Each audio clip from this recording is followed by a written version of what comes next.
Good morning. Welcome back. Hello, James. So I know we changed a little bit our program. Welcome. Yeah, we don't have everyone. a guest today. Do you want to explain what we're going to do today and the timing, so people will know what to expect? Yes, we're going to have verbal repartee. No, we normally are going to have a guest the first half hour, but due to some extenuating circumstances, which I think involved heavy drugs and alcohol consumption, we don't have a guest today. So it's just us, but we've got some fun things in store today. And normally we're going to devote the first half hour of the show to either a guest, most days, and some days just us, but we'll talk about various subjects, answer questions. And then the second half of the show, we're going to always have a demo. Like a live demo. A live demo. We were going to do dead demos, but it didn't seem to be any point. It was a dead bit, yeah. Yeah. Olivier will do the demos because he's in a kitchen and I'm in my office. And I could sit here and do all kinds of things, but you wouldn't be able to see it. So,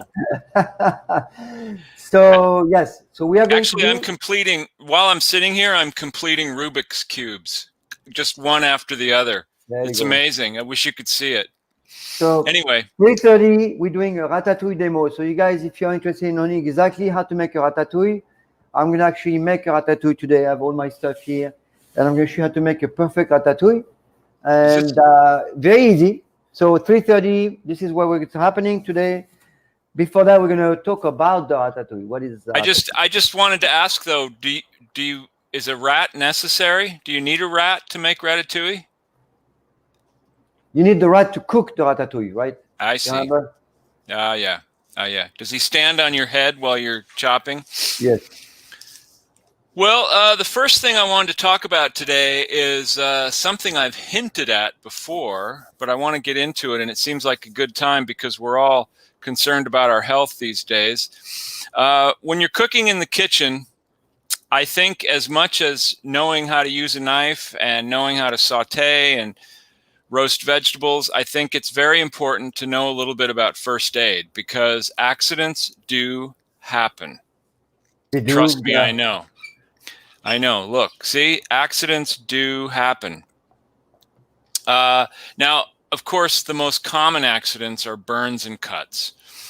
Everyone, I'm sure, has cut themselves in the kitchen or burned themselves getting something out of the oven. Or I actually grabbed a cast iron skillet once because I thought it was cold, and it turned out to be extremely hot. Yes. Burned the crap out of myself. So there's a lot of misconceptions about what you should do when you hurt yourself in the kitchen. So we're here to clear up those misconceptions. So like I said, burns and cuts are the most common. Falling is not that common. I don't know that I've ever fallen in my kitchen, but sometimes you drop something, get something slippery on the floor, and that's very dangerous. I think, you know what, James? It does happen. So it does happen more frequently than you think. Yeah. Because of the oil drips. So this is another thing we can talk about, the cutting. So we're going to talk about burns, cuts, falls. Eyes are a little less common, but it still happens, and you need to know how to deal with it. And then the last one is swallowing something you shouldn't. In other words, poisoning yourself. This is probably the most rare, but... Or a sword. Yeah. I swallowed a sword in the kitchen once, and I've never been the same, frankly. I was wondering, it's not on my wall anymore. I was like, who swallows my sword? I've never been able to walk the same way, that's for sure. It's called the duck walk. So let's talk about cuts first, because cuts are probably the most common thing. And we've talked about the importance of having sharp knives. And some people think, well, if a sharp knife, I'm more likely to cut myself. You're wrong. You're less likely to cut yourself. And if you do cut yourself, you're less likely to have a serious, jagged, ragged cut. It's probably going to be clean. Now, of course, you want your objective every time you pick up a knife should be to not cut yourself or anyone else. But if you do, here's what you do. If it's a simple cut, the first thing you want to do is clean it with soap and water right away. The first thing I do when I cut myself is run it under cold water. Now, according to WebMD, you should use cool water, but not cold water. So run cool water over your finger, then wash the wound really well with soap and water, and then quickly take a clean cloth, definitely a clean cloth or a piece of gauze or something that's very clean, put it on the cut and apply some pressure for about, 15, 30 seconds, couple minutes. You don't want to like tie it off or anything. You just want to apply pressure. If it's a bad cut, you want to hold it above your head too. Yeah, for the cuts, cuts are difficult in the kitchen because if it's bleeding, you have to get out of the kitchen. You can't keep working in there. It's not good. Right. So cuts are difficult. Cuts, what I do for cuts, and it's something I learned from a doctor that used to work from Brazil, and he used to work in the Amazon a lot. A big thing of sugar, put your finger in it, and leave that for 20 minutes to half an hour. And what's going to happen is it's going to actually cauterize the wound entirely and close the skin. So this is the best way I've seen so far. If you have a cut that's pretty bleeding, not something into an arteria though, because arteria, you go to hospital right away. You don't even like it. It's bad. But something like a little cut in the finger somewhere where it's not threatening, I like to do sugar. So basically, it's a lot of sugar. I usually use organic sugar, of course, but that's. And then you put your thing in there, and a lot of the sugar is going to look all weird and stuff, but it works. I've done it many times. It does work. It looks gross because the blood keeps pooling, but the sugar is going to cauterize. It's literally going to close the wound. Also, sugar is antibacterial, which is super important. Yes. You probably don't want to use that sugar in your next cake, but you probably want to. Unless you're making a red velvet cake, then it might work, but otherwise, no. Yeah, and if the bleeding won't stop, if 5-10 minutes go by and you cannot stop the bleeding, you should probably go to the hospital. Also, if it's a really big wound, if it's longer than an inch, or if it's got really jagged edges, or certainly if it's inflamed or seems to be infected, then you need to see a doctor. Yeah. But for little cuts, sugar's a great idea. If you don't have any around, you have to wait. You can't, so you have to stop. Right. Because it takes a while. It's not like Band-Aid will help sometimes. The problem with Band-Aid that I have is if it keeps bleeding, it's going to be a mess. You have to stop working until it's gone. So that's why. But anyway, put your knife down, go to the bathroom, and deal with your wound. But you're right. Get out of the kitchen. Now, most people, if you're home alone in the kitchen, you can go to the kitchen sink. But certainly if you're working with other people in the kitchen, you want to get out of there. But again, not a big thing. Not a big deal. Now burns, those are fun. Burns. Now, there are different types of burns, and there are ways of preventing burns, of course. You should make sure nothing's protruding from the stove. If you've got pots on the stove with hot liquid in them, don't have the handle sticking out that somebody's going to knock it into. You just want to be smart. Keep children back at least 3 or 4 feet back away from the stove. A good rule of thumb. Cold metal and hot metal look identical. Until you touch them. Right. And then they look different all of a sudden. Right. Someday somebody will invent a pan that changes color when it's hot. But until then, just assume if a pan is on the stove, assume that it's hot and don't grab it. And if it's metal and red, it's hot. So just that's the color that I remember. Cool. If it's really red, you're probably overcooking your pan. So anyway, inevitably people do burn themselves, and there are different levels of burning, of course. We all know this. There's first, second, and third degree burns. First degree burns, it's basically just the top layer of skin. It's red, it's painful, it's kind of like a sunburn. If you press on it, it turns white. The best thing to do is to run it under cool running water for 3 to 5 minutes. And then if there's any clothing stuck to the burn, don't try to remove it. Just run the water. But otherwise, sort of pull clothing and jewelry away from the burn. Run your hand under cool water for a few minutes. And then probably a good idea to apply some antibiotic ointment and then cover it with a clean bandage. So can I talk about that for a minute? Do not use... I am not sure. Yeah, do not use butter or oil or ice. Never use butter. This is the most dangerous thing you can do. And butter is full of bacteria. Bacteria that are good for us in the guts, but literally not for the wound. Butter is a terrible idea. Fat is a great idea. Now, let me tell you what I do. I don't like antibiotic creams. I don't like them. I think you can make your own way more potent. This is me. Coconut oil, turmeric, capsaicin, black pepper, and if it's pretty bad, crushed garlic. But this is what you need. You need turmeric, coconut oil. So they are both so coconut oil is antibacterial. Then it closes the wound. So in order for the skin to repair, a lot of people think, leave it out and it's going to dry out and heal, which is a good idea. It works. But if the skin has oil on it or good fats and is protected, it will heal faster because the skin needs to be supple again. That hard cut that you get to dry, it's fine, except it doesn't dry. It dries up. It doesn't heal as fast as if you have something like a coconut oil or those whatever. I don't like to put those cream because they're made with Vaseline and all kind of petroleum product. I like my coconut oil or olive oil, which is antibacterial to start with, and then put turmeric. You can put garlic if it's bad. Bad means it's infected. Like James said, if something gets infected, you go to the doctor. I do my own stuff because I know what to do.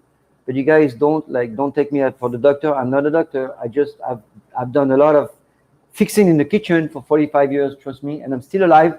So something is working. And that means coconut oil, turmeric powder, capsaicin for the pain, and you can put clove. Clove is an antibacterial, very strong. And that's it. And then you keep that Band-Aid, and that's it. And it really goes away. Burns are not a big deal. Right. Unless now, it's like a third. Second-degree burns are a little more serious. Second-degree burn is a deeper burn. The skin gets red. It often blisters. It can swell, and it hurts a lot. Yeah. So according to WebMD, the thing you should do first is just soak the burned area in cool water for like 15 minutes to 30 minutes. Just put your hand in assuming it's your hand. If it's your elbow, probably putting your hand in the water won't do any good. But put the burned area in some cool water and just let it sit there for a while, and then again put some sort of salve on it. Whether you do a homemade one, as Olivier just suggested, bandage it up. But you want to change the bandage every day. You want to keep an eye out for signs of infection. You don't if it gets very, very red, or if it swells, or if there's some sort of gross pus coming out of it. That's a sign of infection, and you probably want to go to a doctor. It's going to take a second-degree burn takes 2 or 3 weeks to heal, and it's going to scratch. While it's healing, it's going to get very itchy. Don't scratch it. Just leave it alone. You guys, you know this one, Chef? Do you know James? Do you know this guy? Oh, I've seen it. This is very, very good. That'd be a good thing to have in your first aid kit, which I'm going to get to. This is really, really good. It's a bunch of herbs that are really good. It's just what I do, Angelica. So they're all antibacterial. What's happening is you have to understand that when you burn yourself, you basically have no protection.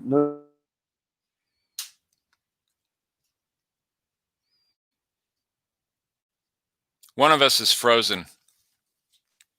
I'm not sure which one. I feel warm, so it must be you.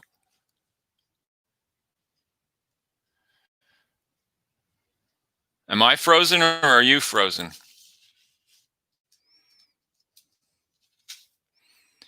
Oh no. It's like that Star Wars episode where Han Solo gets put into that goo and then it hardens and he's like, I think that's probably what happened. Olivier, come back to us. Come back. Come back.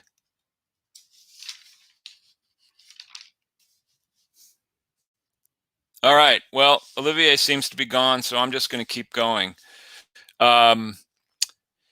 Second-degree burns, like I said, they just take time to heal. It's not a big deal, but you want to keep your eye out for infection. If it starts getting infected, then you want to do something else. Man, I think Olive's coming back. Are you back? Yeah. My stupid. Did you burn yourself? My God, stupid. You know, it's my software. That's software we're on. It's very. Okay. So. All right. Well, anyway. I think I finished with second-degree burns. Burning. I just want to talk quickly about third-degree burns, which are the most serious. A third-degree burn. Yeah, they have to go. You want to go to the emergency room. Yep. You want to cover it in a cool, wet dressing, and then go to the hospital. Third-degree burn is white or blackened tissue on the surface. It might not hurt that much, because what you've done is you've destroyed the nerve ending. So it's possible that you could have a really serious burn and not be in that much pain. So yeah. But I would recommend using stuff like this until the second burn, like you said, and then go for have a doctor on hand, because now it's difficult to go to the doctor. People are very reluctant to go anywhere because of that COVID thing. So the problem now is everything is COVID oriented and nothing else matters, which is wrong. Right. And really, the only dangerous thing is if you get an infection. If you're not infected and you can control it yourself, then fine. Yep. I tend to not rush off to the emergency room when I hurt myself, but I never go. I'll probably pay for it. Yeah, I never go. I haven't been. I never go. So let's talk about falls, because falls are fairly common. James, I want to talk about falls next time, because I want you to talk about the fruit and the vegetables we're going to use today for the ratatouille. Okay. All right. We'll talk about falls and eyes and what else? Poison. Quickly, the poisoning. Oh, poisoning is a great one, Chess. Like next time, poisoning is really good. And we're going to talk about charcoal, activated charcoal. It's actually really bad, but what? Yeah. The charcoal. So I was going to say poisoning is really bad, but right. Let's talk about the vegetable that we're going to use today for our demo. Let me just. Okay. We're going to talk about tomatoes. Tomatoes are really right. I want to talk about tomatoes first, because they're so interesting and they've become almost universal. There's almost not a region of the world that doesn't use tomatoes. I can't really think of one.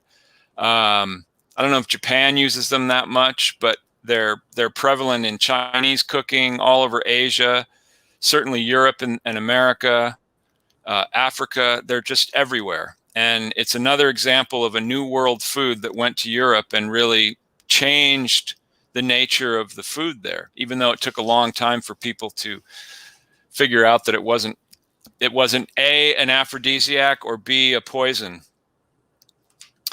We think of tomatoes. It is a nightshade family, which for some people it could be a poison. But it was considered as a poison, yes.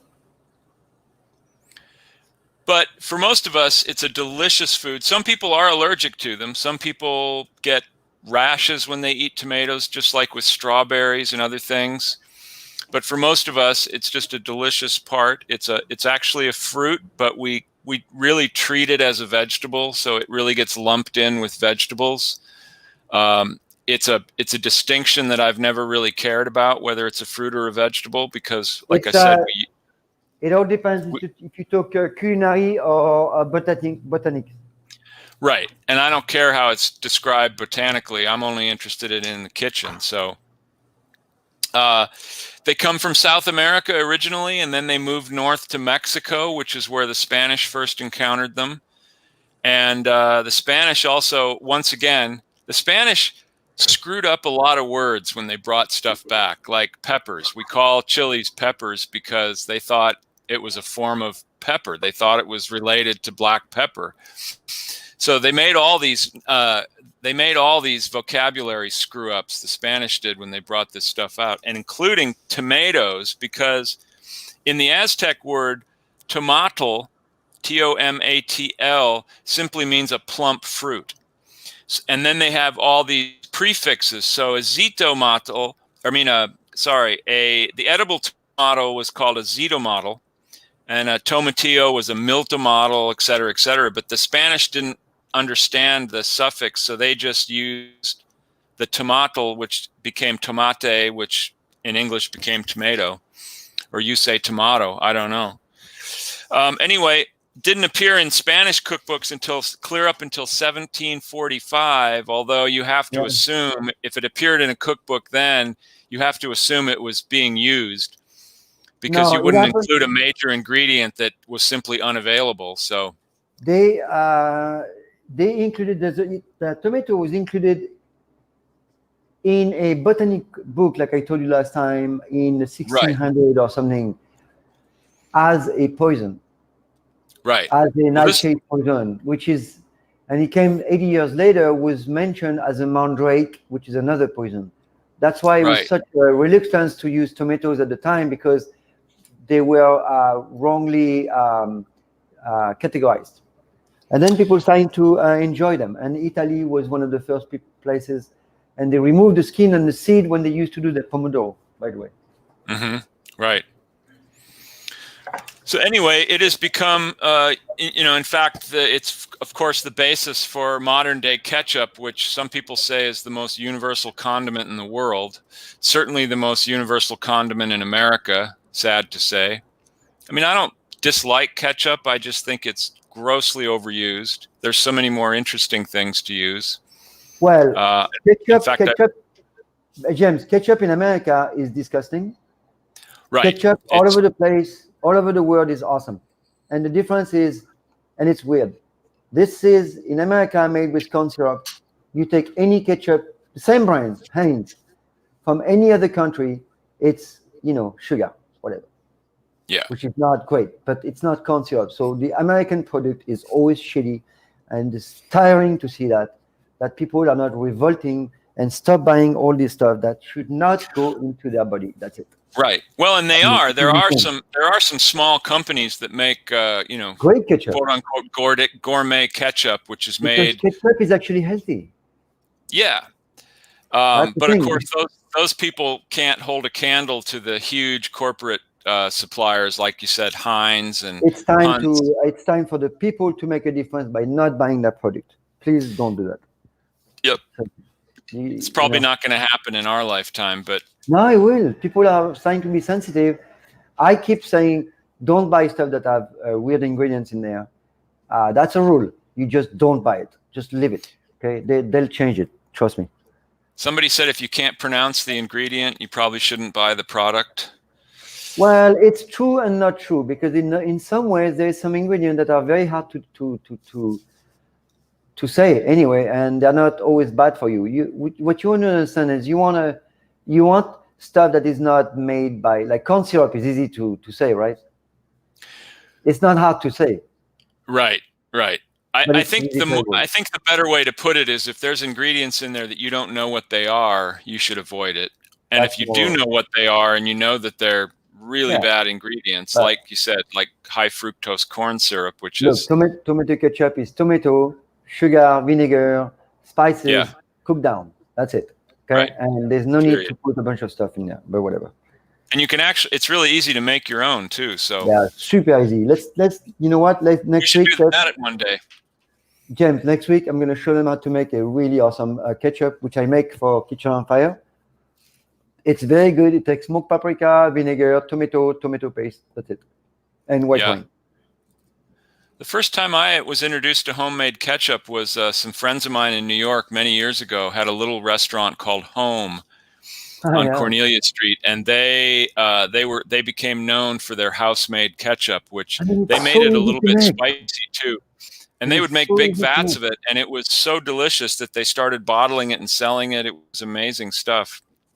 And then they were bought by Heinz, who changed the recipe. No, I'm only kidding. Yeah, I should make my ketchup. I'm just going to make it and sell it. I think it's because it's a really good food. Now, it's very good because the tomatoes are cooked down, and it forms a much more absorbable lycopene, and lycopene is a super antioxidant that you need. So ketchup is actually a really good product, like really healthy, right? But don't buy that.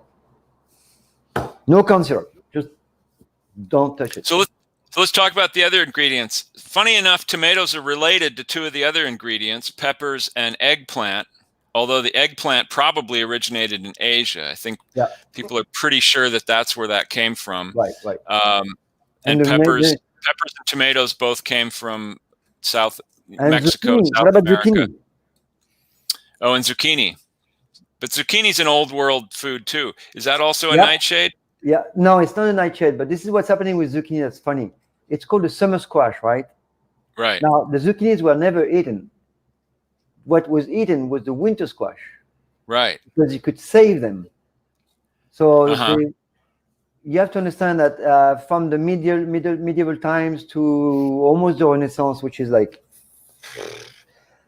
1600 and 1800s, so 17 something.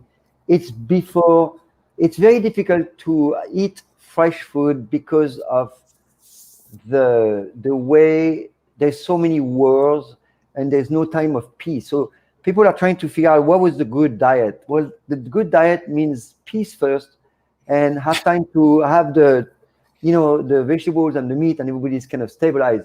That never happens. So there's no stabilization. So you don't have a example of like what to eat in a normal environment because there's none of that. Now, everything was kept for meals, and the peasants have nothing to eat. So you can't really also tell the diet from the peasant because they had no food at all. They were eating bread, and they were eating beans, the flageolet, and that was it. And cabbage and turnip and whatever they could find. So the summer squash was kept for the winter, or like for when they grow older, so they can eat, where they can save them. They was not really eaten raw, young like this. It's funny. Well, certainly any of these kind of vegetables were consumed more in temperate climates, like the Mediterranean. They ate a lot more vegetables than, say, they did in northern France or Scandinavia, where the weather was not conducive to growing that kind of stuff. And they tended to grow more stuff like wheat and oats and stuff that they could keep and also make beer out of. And it's funny because the more you go in north, the more you realize that people eat a lot more fatty fish, which is exactly the difference between the vitamin D in different topics. So like in the north, there is no vitamin D, there's no sun. Right. So the vitamin D is exclusively almost from fish. And they had to sustain, that's why that's so white, because they need to absorb as much sun as possible. The little sun there is, they need it from the skin. And the more south you go, the darker your skin, because you don't want as much vitamin D. You can't absorb as much sun. Yes, that's very interesting. I was always very jealous. I'm very white. All my ancestors came from Northern Europe, Scandinavia, England. No, I'm pretty dark when the sun comes. So, Ratatouille. So the Ratatouille was not from Provence. It was from Provence, but it's a new recipe. It's newer, and I've said that before. I know when I hear people say, I'm going to show you the original recipe. There's no I don't know what type of original recipe. There's 4 ingredients in there, garlic and herbs. I don't know how difficult and how special that recipe can be. Right. Now, one thing I want to show you is the ratatouille that is in the movie Ratatouille. Uh-huh. That's awesome movie. Is not a ratatouille, right? It's called a tian. A tian is literally, Right. and I was going to show you. It's Tian. Yeah, and tian is basically the pretty one. That's, you can do a snake or a wheel. Those are tian. They're really cool. They're very easy to do. Ratatouille is mushy. It falls Right. apart. Okay, and that's how you get those flavors. So I'm going to show you how to make the ratatouille from beginning to end, and I should be done in less than 15 minutes, and then we Okay. can talk about it. Okay. All right. So I got very simple, and I'm going to do it today with black olives. I'm going to add black olives to it. Oh, I have a question first. If it didn't actually originate in Provence, where did it come from? The Levant, No, or it's Provence. It's south. It's piperade. It's right. chakchuka from North Africa. It is so the vegetables in the recipes in the Mediterranean were very similar from each other because it's from the slaves. The slaves were making the food, and the slaves are from all over the place around the Mediterranean, and they had the same vegetables. It's the tomato, the peppers, well, no tomatoes yet, but they had the cabbage, regular watercress, all this stuff. They didn't have potatoes yet, but they had eggplants. What else do they have? A bunch of stuff. Anyway, parsley for sure. So this is what I'm going to use today. You guys, I'm going to use a lot of herbs, and I'm going to use sage and thyme. For my ratatouille, this is what I'm going to use. Okay.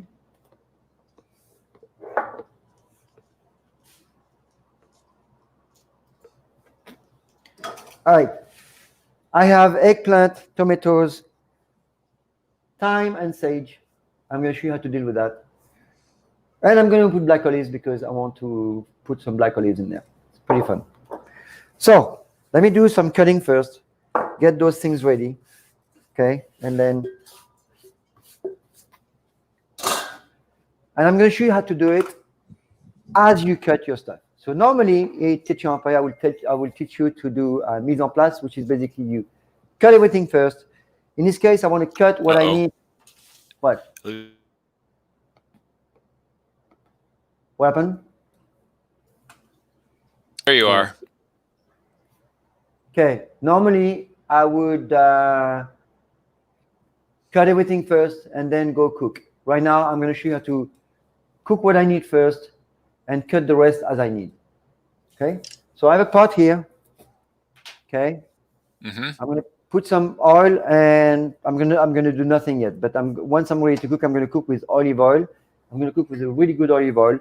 I'm going to show you how to not burn it. The first thing that I'm going to cook is the eggplant. So I'm going to start cutting the eggplant right now.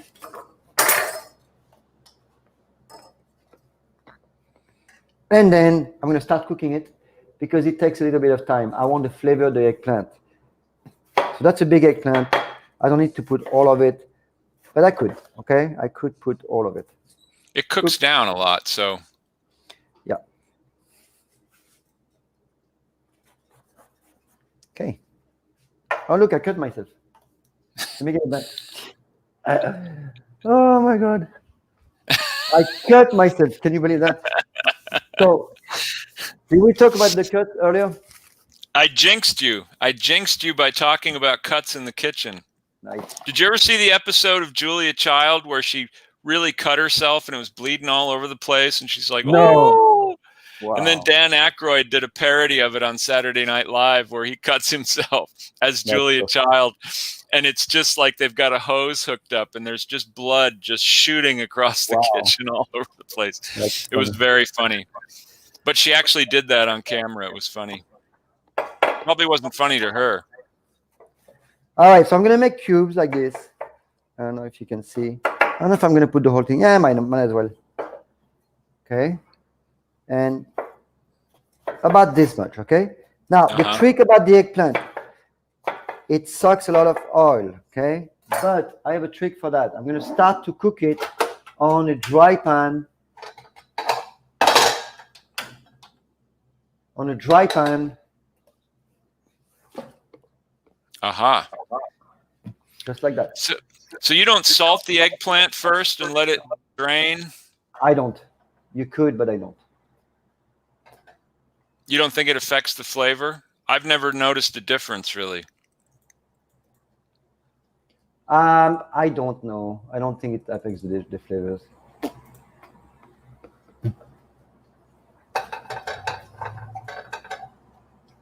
So I seem to have, we have the problem with our software, Chef, today. James, it's very slow. So the software I'm using today, usually I'm on Zoom. Today it's a little bit different. It's called Streamline. It's not very good today. So I don't know if we're going to do that next week. I might have to change because it's very, very weak signal. Not good. Okay. Not good. Because hey, they don't call it Zoom for nothing. Zoom works, but you see, this is very slow. It's very weird. So it has a really hard time. And it's not me because I'm cable. So I invested a lot of money in my cable thing. So that's not good. So anyway, I'm cooking that guy just like this on, let me get closer. All right. Okay, no oil. All right, no oil, guys. Just let it sit, okay? Uh-huh. All right. Meanwhile, I'm just gonna, that's on medium heat. And what's happening is it's gonna darken that eggplant, and I'm not going to suck the oil yet. So I'm just going to darken it, make it some flavor. Next thing I want is the bell pepper, because that's what's going to go next. I'm going to cut that, go around, just like this. Boom. And then big chunks, like roughly maybe about, doesn't matter, this, don't worry too much about the size, right? And that's going to go in about 10 minutes when the eggplants are a little better, right? Cool. This is looking good. Okay. Don't worry, it's going to be a little weird, but I want it to melt a little. And it's medium heat. And what I want is I want to smell those eggplants a little bit. I don't want to put the oil yet because it's going to go, it's too oily because you don't see how much oil you can go. See? It's weird with that stuff.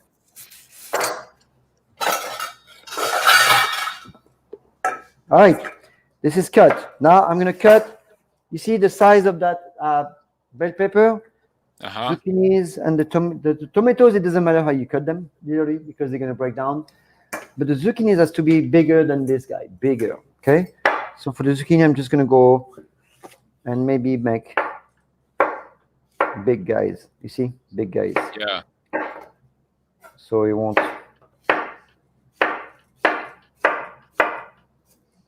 Great. And that's going to go later, okay? So I'm going to do eggplant, which is cooking now. Okay, eggplants are cooking. They are cooking dry on the pan, guys. There's no oil, nothing. Okay, I'm just getting some flavors here, that's all. Okay, there's no oil yet, okay? Then I'll put the bell pepper, I'll add some oil, cook it a little bit. And then meanwhile, I'm going to start cutting my tomatoes. And you're cooking the eggplant dry because it normally sucks up a lot of oil if you just start it in the oil, right? What happens is you keep putting oil in there and you have no idea what's going on, and you keep adding oil. And yeah, you can do that too, Kenny. But really, I don't. See, my mom does that all the time. She never does it, so I don't care. You see what I mean? So, get a bowl for the tomatoes. And you see how I cut the tomatoes kind of randomly? Why? Because it doesn't matter, right? Because they're going to break down anyways. Right. So just, those are the early girls. They're beautiful, but they're starting to get a little soft. We should assume all that red on the cutting board is the tomato and not your finger, right?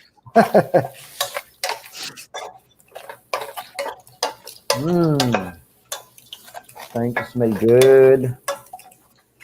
Yeah, I'm melting those eggplants a little, okay? It takes about, I don't know, 5 minutes maybe, okay? All right.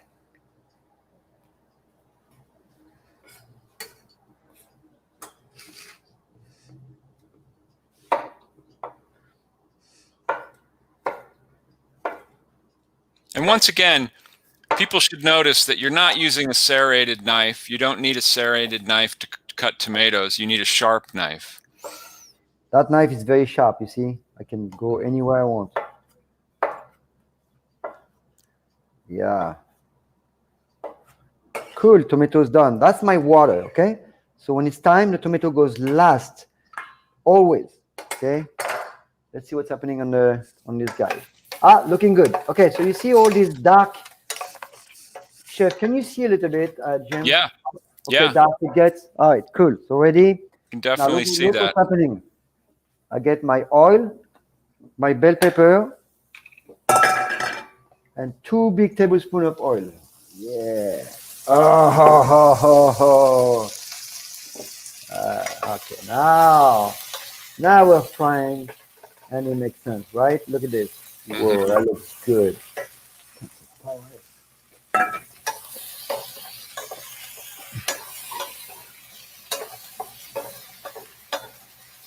You know, That looks beautiful already. yeah. So now you see it looks better. The eggplant already look good, right? Mm-hmm. And I'm gonna go on really low at this point, really low temp, okay?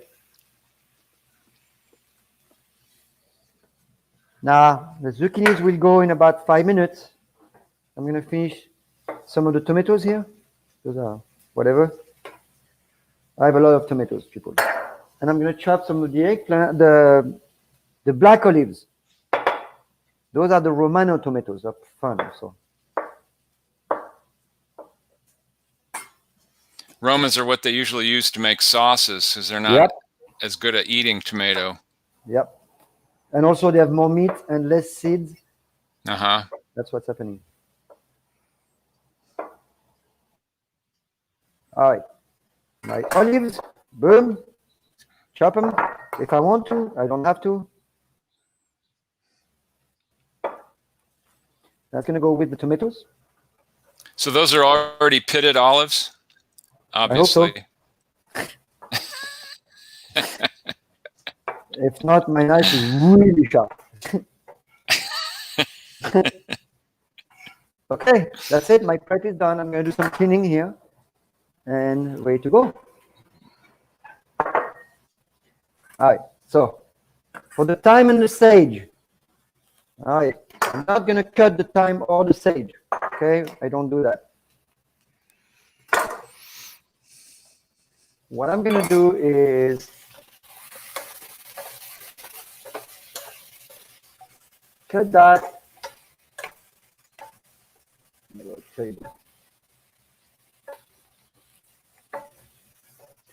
Looking good, looking good.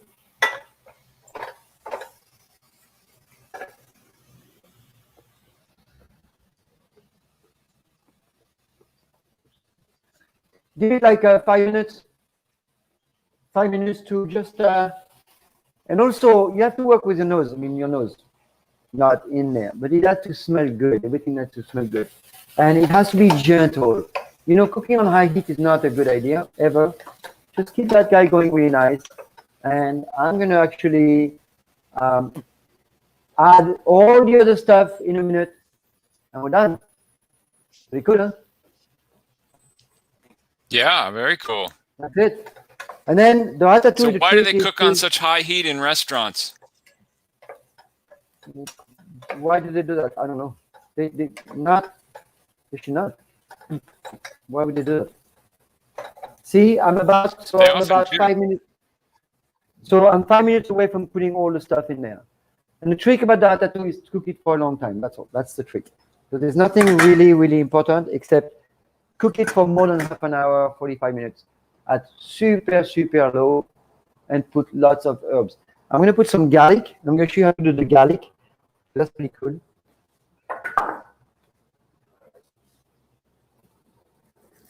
Let me show you how to peel garlic once and for all. This is kind of right.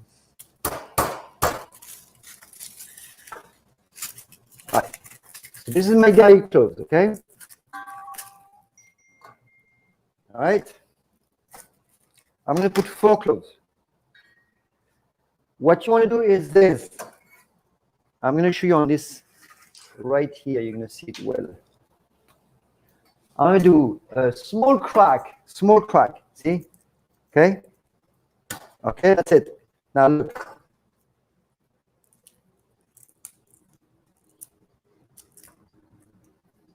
Okay? Small crack. Up and right away. Quick. Boom. See? Fast. Small crack. Boom. Take the skin. Get rid of that. Boom. Okay? And same. And boom. Okay? Now remove the root. Remove the root. Remove the root.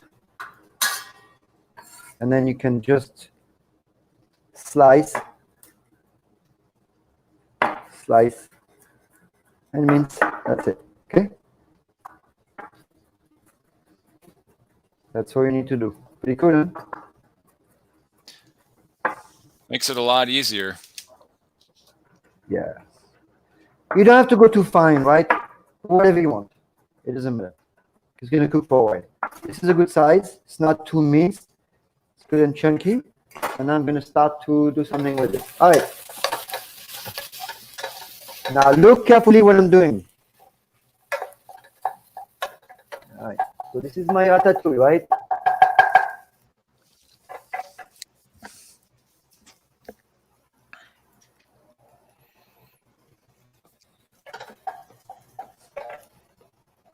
It's very choppy. You're right. It's very slow. It's very choppy, so it's a terrible software. I'm sorry, guys, but I'm changing my software next week. So StreamYard sucks.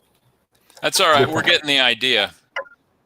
I know, but my classes are really good. So, by the way, I'm doing my classes on Zoom, and I have none of that. The Zoom, the software, the program I have is really none. There's no chop, nothing. I'm streaming on very high res, and I don't think that software can take it. And it's time to switch. Unfortunately. All right, so I'm going to try one more time to show you. This is it. So I have my ratatouille here, and I'm going to have my garlic.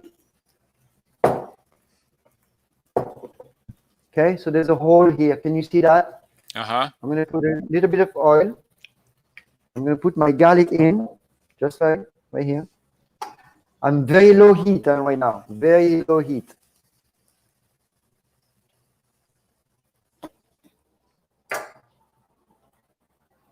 Okay, garlic is in.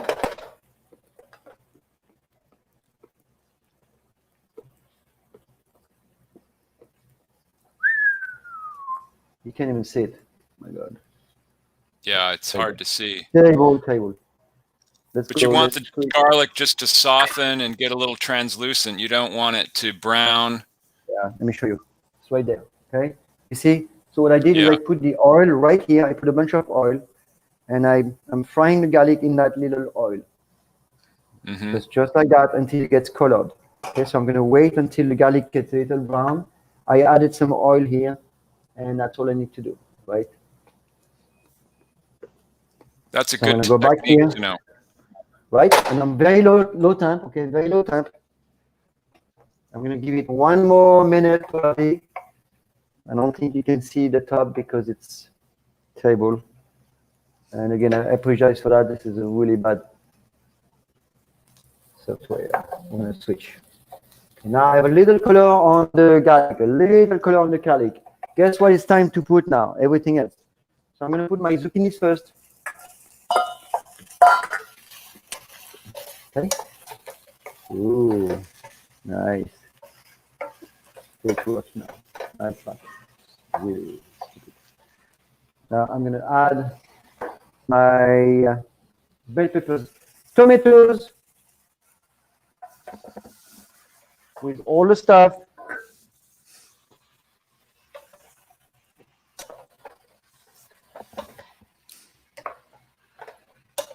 Good.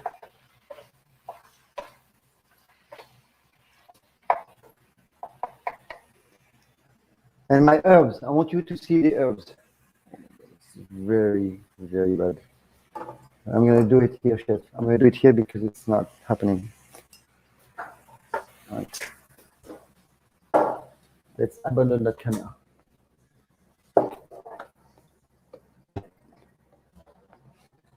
All right, people. This is the ratatouille with all the stuff. I added everything else, the black olive, the tomato, the zucchinis. I'm going to put my herbs in there. So for the herbs, I'm going to put all that thyme. Boom. Just like that. And that's it. And then a big teaspoon of salt. And then I'm going to put a lid and simmer. Okay. And that's it. And that's your ratatouille. It's pretty cool, huh? And then how long are you going to let that cook? Another half an hour? 30 minutes. Yep. I want sage.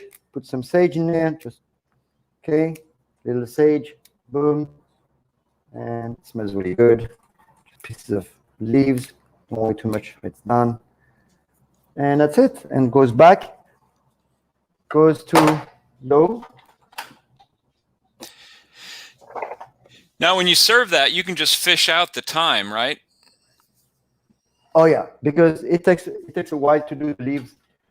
My mom never picks the leaves ever. It's a waste of time, right? Yeah. You can also use herbe de Provence if you want. That's pretty cool. Those are really good. That's a good one. Yeah, I think if you can't deal with thyme, with the idea of throwing whole bunches of thyme in, you should buy dried herbe de Provence, which includes thyme and oregano and sage and other things. And lavender. And lavender. Great. Okay, so I'm going to do that. And this is my ratatouille. Of course, you won't be able to see it, but I'm going to put my lid on. Nope. Wrong. And the lid, and that's it. Go on really, really low. That's it. That's your ratatouille. Now, Okay. what would you eat that with? Obviously, you can eat it on its own, but it's a side dish. So like a nice roast chicken or some pork chops. Nice. Pork chops and a Anything. nice. It's a side dish, so it's really good. You can also add eggs to that.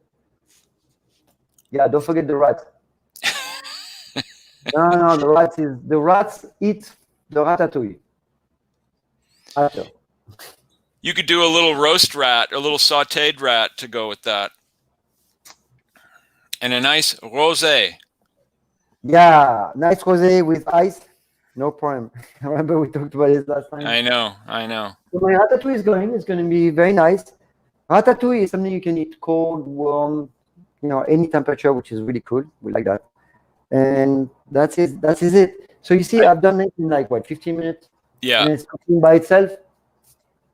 Yeah, that's great. And it really exemplifies that kind of fresh, earthy, Provençal cooking style. Now, what else can you do if you don't find any of those ingredients or other things? You can put mushrooms in there. That's really good.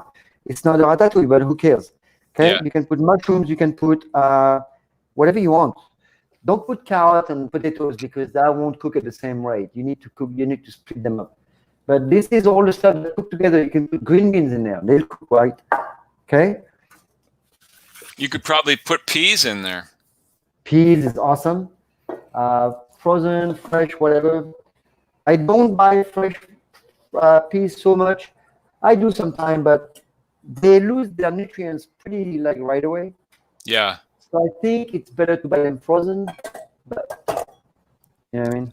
Frozen peas are really, really good, and they're easy to have around. So if you're doing something like this, the last minute, you can just dump half a bag in there. Yeah. And they cook up really well, and they're very tasty. Right. Great. Fresh peas are a treat once in a while, but I think it's best if you grow them and then just sit there and make a ritual out of it. You shuck them all, cook them right away, and they're delicious. Right. But you buy them in a supermarket, they're probably not going to be very fresh by the time you get them out of the pod. Okay, and now I'm going on super low, and that's it.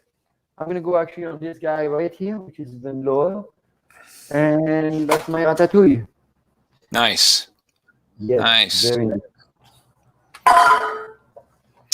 Well,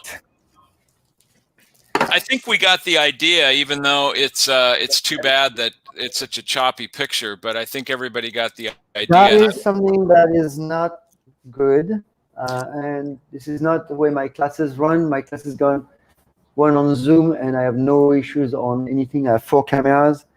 On the software, I have only 3 available, which is not good at all.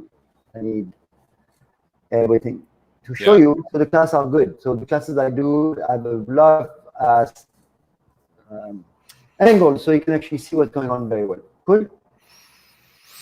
So let's talk about the word ratatouille. Where does it come from? I don't know. I'm trying to find what's Patton Oswalt. What is it? Well, apparently it's derived. What? Jen, what's that? You don't sound like Patton Oswalt at all, Chef. Patton Oswalt is a comedian. Oh, I know. He did the voice for a character in Ratatouille, I think. Ah. I think he was the chef, the young chef. Okay, I see. I don't know. I don't remember. So, no, actually, I could not find Well, according to Alan Davidson's The Oxford Companion to Food, he says that the word derives from ratatouiller, which is an expressive form of the French verb touiller, Touiller, touiller. Am I pronouncing it correctly? Yeah, touiller. And that it got misspelled when it was written in an English dictionary. It was misspelled into Ratatouille, and that it just once again, it's a word based on something else that was bastardized and corrupted into another word. So the word itself sort of means nothing, but it's based on real words, because the word that it's based on is a verb to stir up. So it's like a mixture of something. Yes, I can see that, but I've never got that version, and I've looked for any expansion I could not find. And I think this is a theory. I don't think this is a definitive. No, it's a theory, because basically ratatouille is sometimes also the other explanation is ratatouille is something that is broken down. C'est ratatine. Ratatine means it's all broken down, and that's more like it. Ratatouille is literally something that has to break down. Either way, it's a great word. I love the word. I always have. But that's what the Basque, they do piparade. Right. And in Tunisia or Algeria, I mean, my mom does chakchouka a lot. That's based on that with eggs. It's the same with eggs, right? There's also a theory that the Provençal dialect, because in Provence they really had their own language. Like it's everywhere very different from France. Yeah, everywhere in France, and they think that the Provençal dialect is very close to Catalan. Yep. In northeast Spain, and which would make sense, because they would have been trading partners. They were both ports. They were both, there would have been ships going back and forth across the Mediterranean. So they could have greatly influenced each other. They're not exactly the same, but there's enough similarities that they probably just influenced each other a lot. So there's words that come up. It's all from Latin. Right. Everything is from Latin.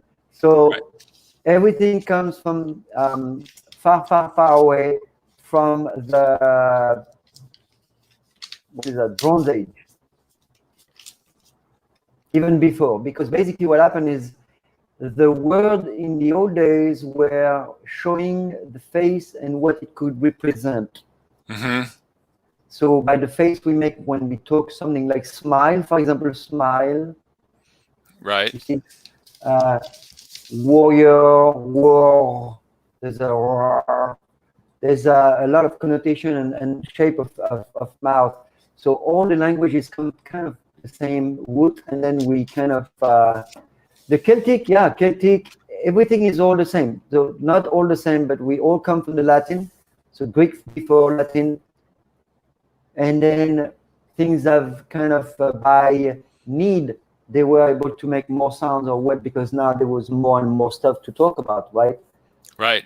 But the basic stuff, you have to look at the face and what it sounds like, you know. And it was very, very extreme. So the way people talked in the old days were, in the very old days, they had to make sound that looked like something that would make sense and the sound that comes with it. That's how language was. Do you think that's true in Chinese too? Well, it's true in every. You have to look at the origin of the languages, and everything comes from the same root. Everything. It's crazy, huh? And the Chinese are very image. So you look at the Chinese, when you want to understand the Chinese, it's all symbols. You know, the house, tree, and it's all how and it's interesting how they do that. It's beautiful stuff. Yeah. Well, that's all the time we have today. I was amazed. In northern Spain. Yeah. Well, the whole region of Galicia above Portugal was all settled by Celts. It's very Celtic looking to this day, and that's why they still raise cows. It's very green. It's called Green Spain. We'll have to talk about that one day. Anyway, we got to go. That's our show for today. We promise we're going to fix the software. Well, no, but it's just one camera. It's fine. I have the one, but it sucks. I like everything to be all good. So you guys, listen, we are going to do next week. I'm not sure what we're going to do for demo, but we'll do a demo, cooking demo. And that's going to be like that every Monday. The last 30 minutes is a cooking demo. Right. And that's it. Let me show you let me show you quickly what the ratatouille looks like right now, even though it's not done, but you can have a sense of what it looks like. It's not even close to be done, but. Great. I'll pour the rosé. Oh yeah, beautiful. So it's about 20 minutes away, but it has to break down. All right, people. All right. Very good. Thanks for joining us today. We'll see you next week. Bye, and thank you guys, Kenny. Thank everybody you, be safe. Bye bye.